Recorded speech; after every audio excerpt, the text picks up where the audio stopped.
Hello दोस्तों, आप सभी का स्वागत है इसके टेक्निकल क्लासेस में। तो चलिए दोस्तों, एक नए सेशन में आप सभी का स्वागत है। और आज का जो क्लास नंबर होगा दोस्तों 14 होगा। ठीक है, 14 नंबर क्लास होगा ऑब्जेक्टिव का। तो आप लोग वीडियो में इन तक ज़रूर बने रहिएगा। और साथ ही साथ अगर आप लोग इस चैनल पर नए हैं तो चैनल को सब्सक्राइब करके वीडियो को जरूर शेयर कर दीजिएगा। तो चलिए आज का सबसे पहला प्रश्न से स्टार्ट करते हैं। पहला प्रश्न दिया है, मानव शरीर से गुजरने वाली धारा का परिणाम यदि निम्नलिखित हो तब आघात की अनुभूति नहीं होता है।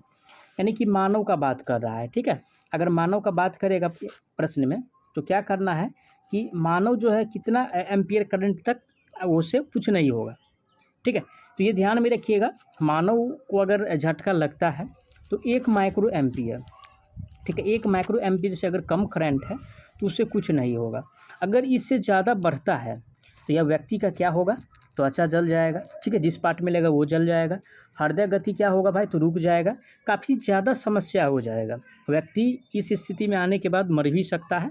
तो व्यक्ति 1 से लेकर के, ठीक है, यानी कि 1 से कम ही, यानी कि 1 माइक्रो एम्पियर से कम पे ही व्यक्ति को कुछ नहीं हो सकता है।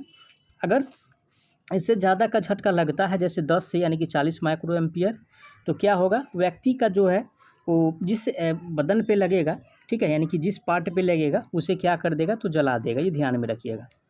चलिए अगला प्रश्न पे चलते हैं। अगला प्रश्न दिया हुआ है, मानव शरीर पर बिजली के झटके का प्रभाव निम्नलिखित पर निर्भर करता है। देखिए, मानव शरीर है और मानव शरीर में जो झटका लगता है वो किस पे यानी कि डिपेंड करता है। तो आप लोग गांव घर में सुने होंगे, कोई भी व्यक्ति को अगर करंट लगता है तो कहता है कि करंट लग गया। क्या है, यानी कि बिजली के जब संपर्क में आता है तो क्या बताया जाता है कि करंट लग गया। लेकिन उस व्यक्ति को करंट नहीं लगता है, लगता है क्या भाई, तो वोल्टेज का शॉक लगता है। ठीक है, यानी कि वोल्टेज का शॉक लगता है। अब रही बात, वहाँ पे करंट का नाम दिया जाता है लेकिन लगता क्या है, तो वोल्टेज। कोई भी व्यक्ति गांव घर में सुने होंगे कि फन्ना आदमी को क्या है, करंट लग गया है, तो उसे करंट नहीं वोल्टेज का शॉक लगता है। ये ध्यान में रखिएगा। तो ये जो निर्भर जो करता है ना दोस्तों, वो लाइन वोल्टेज पे डिपेंड करता है। और लाइन वोल्टेज की बात किया जाएगा तो ऑप्शन ए में दिया है। करेक्ट आंसर की बात किया जाएगा तो ऑप्शन इसका ये सही हो जाएगा। ठीक है, चलिए अगला प्रश्न पे चलते हैं। अगला प्रश्न में क्या है उस पर बात कर लेते हैं। अगला प्रश्न दिया हुआ है, एक नियंत्रक मूलभूत रूप से होता है। ठीक है, एक नियंत्रक जो है वो क्या होता है, तो नियंत्रक की अगर बात किया जाए दोस्तों तो तुलनित्र होता है। तुलनित्र के बराबर यानी कि नियंत्रक होता है, जो कि ऑप्शन 2 में दिया है। करेक्ट आंसर की बात किया जाएगा तो ऑप्शन इसका 2 सही हो जाएगा। अगला प्रश्न पे चलते हैं। अगला प्रश्न दिया है, ईंधन आग के सिलसिले में प्रयुक्त होने का अग्निशमन का प्रकार क्या है। अब रही बात किसमें, यानी कि ईंधन की, ईंधन वाला पूछ दिया है। क्या है, तो ईंधन वाला पूछ दिया है। तो ईंधन के लिए मेनली रूप से या तो वाटर का प्रयोग करेंगे। ठीक है, अगर वाटर से भी अच्छा होगा तो सोडा अम्ल का प्रयोग करेंगे। किसका, सोडा अम्ल का प्रयोग करेंगे। ऑप्शन भी देखेंगे, अगर वाटर है तो वाटर पे क्लिक करेंगे, अगर ऑप्शन दोनों है तो सबसे पहले सोडा अम्ल को इसमें प्रिपेयर करेंगे। क्योंकि सोडा अम्ल जो है ना दोस्तों, ये आग बुझाने के लिए काफ़ी जो है अच्छा माना जाता है। खासकर यानी कि ईंधन या कागज़ के द्वारा आग अगर लगता है, ईंधन हो या कागज़ हो या कपड़ा हो, ठीक है, ये लकड़ी हो, इस सब के द्वारा यानी कि सोडा अम्ल का प्रयोग किया जाता है। अगर ऑप्शन में वो नहीं रहे तो जल का हम प्रयोग करके आग पे काबू पा सकते हैं। तो सोडा अम्ल जो दिया हुआ है ऑप्शन ए में दिया है। राइट आंसर की बात किया जाएगा तो ऑप्शन ए सही हो जाएगा। अब रही बात की रेत दिया हुआ है, तो रेत का प्रयोग हम कहाँ पे करते हैं, तो रेत का प्रयोग दोस्तों जो किया जाता है वो विद्युत से लगी आग के लिए, है ना। विद्युत से जब आग लगता है तो रेत का प्रयोग करके हम बुझाते हैं। अगर रेत भी ऑप्शन में दिया हुआ है और CTC भी दिया हुआ है या CO2 दिया हुआ है, कार्बन डाइऑक्साइड दिया हुआ है, ठीक है, या तो ये दोनों रहेगा, इस दोनों में से कोई एक ही रह सकता है। ठीक है, हो सकता है अगर रेत दिया भी रहे तो कार्बन डाइऑक्साइड देखने को मिल जाएगा, अगर रेत दिया भी रहे तो हो सकता है CTC देखने को मिल जाएगा। तो वहाँ पे आंसर जो टिक करना है, अगर रेत और कार्बन डाइऑक्साइड दोनों रहेगा तो ऑप्शन में CTC, जिसको कार्बन टेट्राक्लोराइड कहा जाता है। अब रही बात कि CO2 भी रहेगा, तो CO2 को भी यानी कि बिजली के आग से, बिजली से लगी आग को बुझाने के लिए हम इसका भी प्रयोग करते हैं। चलिए अगला प्रश्न पे चलते हैं। अगला प्रश्न है कि विद्युत आवेश प्रवाहित हो सकता है, यानी कि आवेश कब प्रवाही होगा।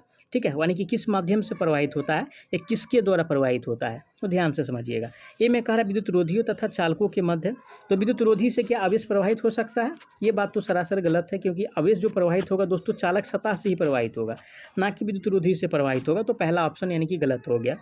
बी में दिया है चालक के माध्यम से, तो चालक के माध्यम से एकदम विद्युत का प्रवाह होता है, क्योंकि इसमें मुक्त इलेक्ट्रॉन काफ़ी मात्रा में पाया जाता है। तो जिसमें मुक्त इलेक्ट्रॉन की संख्या ज़्यादा होगा, ठीक है, काफ़ी ज़्यादा होगा, तो उसमें चालन होगा किसका, तो आवेश का, ये ध्यान में रखिएगा।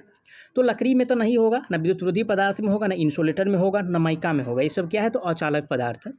तो इसीलिए इसका जो राइट आंसर होगा दोस्तों ऑप्शन बी सही हो जाए, क्योंकि बी में जो दिया हुआ है चालक के मध्य से प्रवाहित होगा क्या, तो आवेश। अब रही बात कि एग्जाम में जो प्रश्न पूछता है, ठीक है ना, कि विद्युत धारा की यूनिट क्या होता है, किसका, तो धारा का। तो धारा का तो एम्पियर होता है। कूलाम्ब का यूनिट क्या होता है, ठीक है, कूलाम्ब का यूनिट क्या होता है, तो आवेश होता है। क्या होता है, विद्युत आवेश होता है। या आवेश का क्या होता है, कूलाम्ब होता है, कूलाम्ब का क्या होता है, आवेश होता है। इस प्रकार से प्रश्न उल्टा सीधा करके पूछ सकता है एग्जाम में। चलिए अगला प्रश्न पे चलते हैं। अगला प्रश्न है, एक चार्ज किए हुए खोखले गोले में विभव होता है, यानी कि विभव पूछ रहा है। क्या पूछ रहा है, यानी कि विभव पूछ रहा है। और खोखले की अगर बात प्रश्न में करेगा, ठीक है, कोई भी एग्ज़ाम में, तो ध्यान दीजिएगा दोस्तों, यहाँ से जो काफ़ी अच्छा प्रश्न बनता है। देखिए यहाँ पे कह रहा है कि विभव का, तो विभव जो होगा ना दोस्तों, जैसे क्या है, ये खोखला है, समझिएगा, ये खोखला है और ये विभव, ठीक है। इसमें अगर विभव की अगर बात किया जाएगा दोस्तों, तो विभव जो होगा ना वो सतह के बराबर होगा, यानी कि सतह पे यानी कि बराबर होगा, ठीक है। क्या होगा, सतह पे बराबर होगा। अगर इसका तीव्रता पूछ लेता कि खोखले गोले का तीव्रता क्या होगा, तो 0 हो जाएगा। ये ध्यान में रखिएगा। 2 गो प्रश्न यहाँ से एग्जाम में बनने की संभावना रहता है हर एग्जाम में। तो अगर विभव पूछ रहा है तो यानी कि बाहरी सतह के बराबर होगा। अगर तीव्रता पूछ रहा है या धारिता पूछ रहा है तो 0 होगा, ये ध्यान में रखिएगा। तो ऑप्शन बी में क्या दिया हुआ है, तो बाहरी सतह के बराबर। तो करेक्ट आंसर जो होगा ऑप्शन इसका 2 सही हो जाएगा, क्योंकि एक में जो दिया हुआ है वो शून्य दिया हुआ है। शून्य किस कंडीशन में होगा, तो शून्य इस कंडीशन में होगा दोस्तों, जब यानी कि क्या पूछे, तो धारिता पूछेगा, है ना। धारिता अगर पूछेगा तब क्या होगा भाई, हमको वहाँ पे शून्य पे हम प्रेफर करेंगे ऑप्शन दे करके। चलिए अगला प्रश्न पे चलते हैं। अगला प्रश्न दिया है, 1 गीगा ओम के बराबर है। क्या पूछ रहा है, तो गीगा पूछ रहा है। और 1 गीगा ओम के बराबर जो होता है दोस्तों, वो ध्यान से समझिएगा। तो 1 गीगा ओम के बराबर जो होता है, ठीक है, 10 के पावर 9 ओम होता है। कितना होता है, ठीक है। मिली का मतलब क्या होता है, तो 10 के पावर 3 होता है, ठीक है। माइक्रो का मतलब क्या होता है, तो 10 के पावर यानी कि 6 होता है। तो ये सब ध्यान में रखिएगा। और ये जो है 10 के पावर 7 कोई यूनिट नहीं है। अब रही बात कि ऑप्शन किस में दिया है, 10 के पावर 9, क्योंकि गीगा में पूछ रहा है, तो ऑप्शन 4 में दिया है 10 के पावर 9। तो राइट आंसर जो होगा दोस्तों ऑप्शन इसका 4 सही हो जाएगा, ठीक है। चलिए अगला प्रश्न पे चलते हैं। अगला प्रश्न दिया हुआ है, यदि I धारा है एवं V वोल्टता है तो शक्ति के समतुल्य क्या होगा। तो देखिए दोस्तों, P बराबर जो फार्मूला निकल के आता है आप लोगों को भी पता होगा। अगर नहीं पता है तो आप लोग जरूर इसको फॉलो कीजिएगा। P बराबर सबसे पहले यानी कि VI होता है। क्या होता है, VI होता है। अगर I बराबर पूछेगा तो I बराबर क्या हो जाएगा, तो I बराबर क्या हो जाएगा दोस्तों, तो P बट्टा यानी कि V हो जाएगा, ठीक है। I बराबर क्या हो जाएगा, P बट्टा V हो जाएगा। तो काफ़ी ज़्यादा यहाँ से प्रश्न बनता है, ठीक है ना। तो ऑप्शन देखते हैं। ऑप्शन ए में कह रहा है वी स्क्वायर बटा आई, तो वी स्क्वायर बटा आई कभी नहीं होता है, ना वी स्क्वायर गुने आई होता है, ना वी गुने आई स्क्वायर होता है। लेकिन P इक्वल टू वी आई जो होता है ऑप्शन 4 में दिया है। करेक्ट आंसर की बात किया जाएगा तो ऑप्शन इसका 4 सही हो जाएगा। चलिए अगला प्रश्न पे चलते हैं। अगला प्रश्न दिया हुआ है, क्वेश्चंस में है, नारंगी, लाल, भूरा तथा स्वर्णीम रंग बैंड वाले एक कार्बन प्रतिरोध का मान क्या होगा। तो यहाँ से देखिए, अगर प्रश्न में अगर टाइम नहीं रहे तो लास्ट वाला को देख करके आप लोग आंसर निकाल सकते हैं। क्या पूछ रहा है, तो स्वर्णिम रंग पूछ रहा है, ठीक है। एक सिल्वर होता है, ठीक है, एक सिल्वर होता है, एक यानी कि गोल्ड होता है, ठीक है। सिल्वर का मतलब चांदी और गोल्ड का मतलब यानी कि सोना।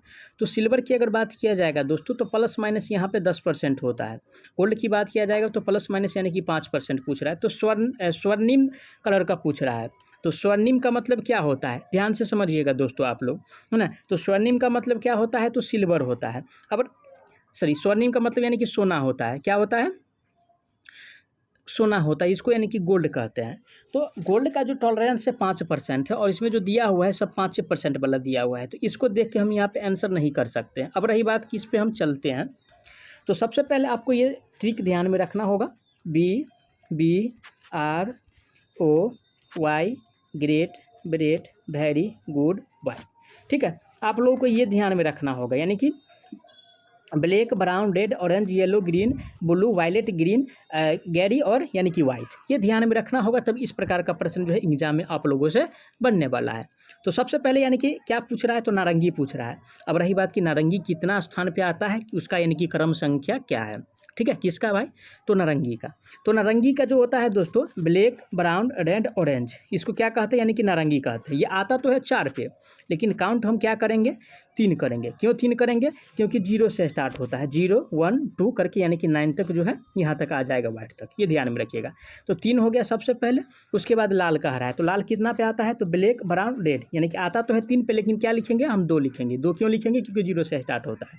आप लोगों को काफ़ी अच्छा से समझ में आता होगा, तो फिर 2 लिखेंगे। अब रही बात की क्या है, तो अब जो दोस्तों यानी कि भूरा जो दर्शाएगा, ठीक है, ये भूरा जो दर्शाएगा दोस्तों, वो रेंज दर्शाता है किसका, तो ओम का। अब रही बात यानी कि ब्लैक, ब्राउन है ना, ब्राउन का मतलब यानी कि 10 के पावर कितना हो जाएगा, यानी कि 0 से स्टार्ट होता है, 1 होता है, तो इसको क्या लिख सकते हैं, यानी कि किलो लिख सकते हैं। अब रही बात की यानी कि 10 32, तो 32 किलो 1 मिनट।